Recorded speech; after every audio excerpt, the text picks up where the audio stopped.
Hey you guys, it's Peter, and welcome to my channel, Peterisms, where I tell stories of my life and just little things that I've learned as I've grown into the person that I am today.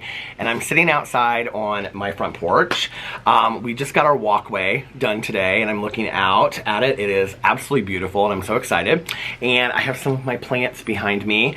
And so I thought, I'm gonna do a video over here in a different location. So I'm gonna do it on my front porch today, reading these meditations, which is kind of weird because my neighbors are going to be walking by as I am filming this video and reading these meditations, but I am just so peaceful when I'm sitting out here on my front porch. I don't know if you can see, I have my new chairs that I got out here, and they're rocker gliding chairs, and I just love them so much. Or they're glider swivel chairs, and they make me so happy, and I just love sitting out on my front porch. And I just got a new candle for my lantern out here that has like one of those battery operated candles that I love, and I have wind chimes over there and plants everywhere. And today when they were cleaning out our front walkway, there's been a bunny that's been visiting me, and they found that there were 5 little baby bunnies living in our hosta plant. So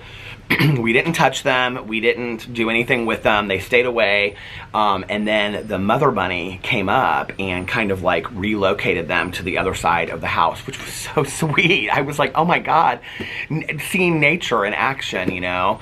And it's one of the things I love sitting out here, is just, you know, getting to see all of the bunny rabbits and the squirrels and the birds. And if you followed me for a while, you know that we had a bird that lived up there, and so there's my neighbor, she's pulling in right now. Do you like it? I was going to talk to you, but it looked like you were recording. I am recording right now. But no, it's okay. See, just friendly little neighborhood. Anyway, that was my neighbor. She was like commenting. She was looking at the yard work. But anyway, we have a carriage light up there, and we had a bird, Mrs. Birdie, that built a nest on there a couple years ago. So I just love our neighborhood so much, and it's just, it's so fun for me now to be like the guy that sits on his front porch and says hi to his neighbors all the time. So anyway, I wanted to get in and read some meditations. You can see the highly unedited version of Peter sitting on his front porch making videos. I'm thinking about actually doing a drama video out here, so that'll be real interesting to be flipping the fans and stuff. But anyway, I brought the 2 Melody Beatty books with me. I haven't looked at them. I have no idea what they're going to say today to us. But let's get into this. It is May 29th. When I was pulling up, I just went and looked, and our pool is completely filled and completed. And I'm like, oh my god, our pool is open. Summer's here. So summer is here. And the people to finish the walk just drove up. So I'm going to let them finish the walk, and then I will come back and finish this video. This is kind of a funny video. It's all over the place. So I will let them finish the walk, and then when they leave, I will finish doing this video. So I'll be right back. Okay, I'm back.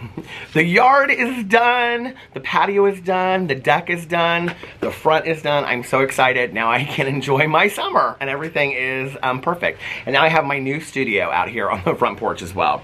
I was going through these meditations while I was waiting, and today's meditation is called Powerlessness and Unmanageability. This is in the language of letting go by Melody Beatty. Yesterday's, which I didn't do, is called Letting Go of Self-Doubt. So I thought I would start with yesterday's, and we can just kind of work through until we get to today's. If not, we don't. Letting Go of Self-Doubt, May 28th. A married woman who had recently joined Al-Anon called me one afternoon.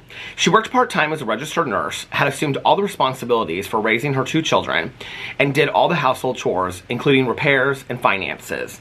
I want to separate from my husband, she sobbed. I can't stand him or his abuse any longer.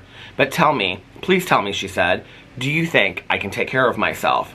From Codependent No More. Not only is it okay to take care of ourselves, we can take good care of ourselves. Many of us, so confident about our ability to take care of others, doubt our inherent strength to care for ourselves.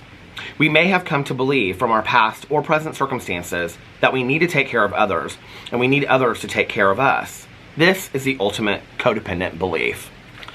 No matter where this self-defeating belief was born, we can release it and replace it with a better one, a healthier one, a more accurate one. We can take care of ourselves, whether we are in or out of a relationship. Everything we need will be provided. We will have loved ones, friends, and our higher power to help. Knowing that we can take care of ourselves doesn't mean we won't have feelings of fear, discomfort, doubt, anger, and fragility at times. It means we practice courageous vulnerability, as Colette Dowling called it in Cinderella Complex. We may feel scared, but we do it anyway. Today, God, help me know I can take care of myself. I really like this meditation a lot. You know, I think there have been, especially when I was in relationships, there have been times when I just felt like, who am I if I'm not in this relationship? And I can't do this on my own. I can't survive on my own. And I really, really felt that way, you know? And I can remember clinging on to relationships that I think had long, you know, past their expiration date, because I felt that I needed that relationship. I had to be in that relationship. One of the most powerful things that I learned, and I know that that's not 100% of what this is about, but one of the most powerful things that I learned when I was in marriage counseling with my husband is that, you know, I'm in this marriage because I choose to be with him, you know? And before we entered marriage counseling, I think I really thought to myself, well, if we don't make it, or if we get divorced, then who am I? Like, who am I if I don't have him in my life? And what I realized I was doing was I was defining much of myself by Alex being in my life. Just like I have defined myself by friendships that I have, or other people in my life as well, or we define ourselves by our job or what we do, you know? And what I realized is that those are only pieces of my life. And the most powerful thing came as a result of that when I realized that I'm with my husband because I choose for him to be in my life, and I'm in his life because he chooses for me to be there. Not because we feel like we're dependent upon each other, you know? And I very much have this kind of, I think it was almost a fairy tale kind of romance idea of where, like, I need this person or I'll die, you know? And, that was about the time that I was like coming back into the rooms of recovery. And I've told this story on here before, and I've told it in my vlog as well. But I remember the night that I went back to a meeting, and I came home and I sat down with Alex and I said, this is my plan. And I'm getting back into the rooms of recovery again, and I'm going to get better. And either I'm going to get better and our marriage is going to improve as a result of it, or I'm going to get better and it won't. But either way, I'm going to be okay, because I need to take care of myself first. And, you know, I realized that I had to be okay, he had to be okay for our marriage to work, you know? And it was this really powerful thing, and he was just so supportive and stood by me and said, whatever you need, I'm here for you, you know? And, I think had I not gotten back into the rooms of recovery, and I think I definitely know had we not gone to marriage counseling, we wouldn't be together right now. I know that as a fact. And just so powerful to realize that I don't need people in my life. I mean, I know this is horrible on the heels of me just doing this video yesterday about, like, we need friends. I'm not saying we don't need people. What I'm saying is I will survive without having a partner. I will survive without having a mate, you know? There was much of my life where I just was like, I can't believe I can't find somebody or whatever. And my mom looked at me one time and she said, none of us are promised a partner in life. You know, if you meet somebody, then you're blessed, or you're lucky, but, you know, none of us are promised that. And I think for a really long time, I thought I had to have somebody to complete me, like that Jerry Maguire idea of you complete me. And that's just such fairy tale crap. It just is such crap, you know? What it is that we meet somebody and we have somebody to share our life with, you know? I can remember going to see this counselor when I got out of treatment, and I was dating this guy at the time, which is not healthy to get out of treatment and go right into a, you know, relationship. But I was like, you know, we're like so like we were so enmeshed is what it was, you know? And I said, don't you think that's great? And he said, no. He said, I think, you know, a relationship is great when you have one person over here and one person over here and their lives overlap in the middle. And you each have independent lives that you share with each other. And today that's what I have, and that's so healthy. And I realize it today, you know, that I get to learn new things about my husband every single day, and he gets to learn new things about me, and isn't that exciting, you know? And that's one of the things I think that people ask a lot, like, how do you keep the passion and excitement alive in a marriage? Well, it's about continuing to learn new things about you. I just learned today, I was sharing this in my review video, I just learned today that my husband's favorite pie is blueberry pie. I don't know that in 12, almost 13 years I've ever asked him that. But I'm happy today. If you had told me before we went into marriage counseling, you know, you don't need him, but you're going to get to choose him, and vice versa, I think that would have scared me. I think it would have scared me because I would have thought, well, what if he doesn't choose me? you know? Because I'm the kid that always got picked last. I'm the kid that nobody wanted around. So what if my husband, likewise, doesn't pick me as well? And I think that's what my fear was. And there was such freedom and power in realizing that I pick my outcomes. And I'm, you know, like what she was talking about in there with the being courageous, you know? And of course, you're going to be afraid in life.